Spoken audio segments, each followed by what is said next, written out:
Fix-xahar ta' April tal-1975, il-Gvern Malti mmexxi mill-Perit Mintoff iffirma ftehim mal-Gvern Ingliż fil-qasam tas-saħħa biex pajjiżna ikun jista' jibgħat pazjenti Maltin għall-kura fl-Ingilterra. 45 sena wara, One News tkellem ma' Anthony De Bono li kien is-Segretarju Privat tal-Ministru tas-Saħħa ta' dak iż-żmien, DR.ALBERT Hyzler, li spjega kif sar dan il-ftehim, ftehim li għadu fis-seħħ.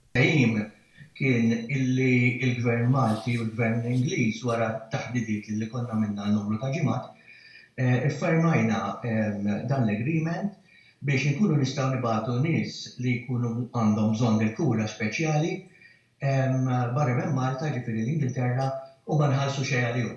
Qal kif qabel dan il-ftehim importanti, il-Gvern Malti mill-1949 kien iħallas għall-kura speċjalizzata ta' dawk li kienu jmorru barra minn Malta. Minn dan is-servizz gawdew eluf ta' pazjenti fosthom dawk morda bil-kliewi u dawk b'mar tal-qalb.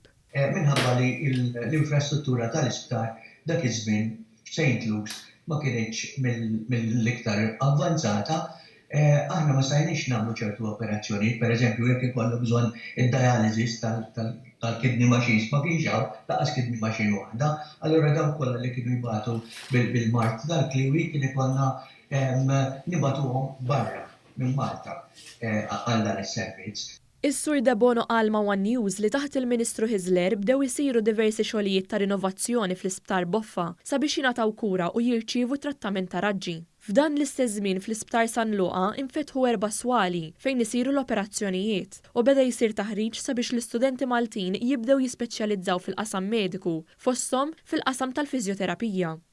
Infetaħ ukoll l-ewwel Intensive Therapy Unit fejn kien meqjus bħala wieħed mill-aqwa fl-Ewropa li kien mgħammar bl-aqwa teknoloġija ta' dak iż-żmien. Din it-taqsima ħalliet riżultati pożittivi.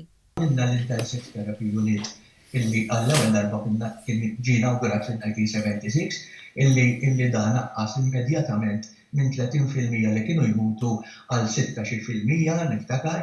Din ir-rinnovazzjoni saret sabiex il-pajjiż ikollu l-aħjar kura tas-saħħa.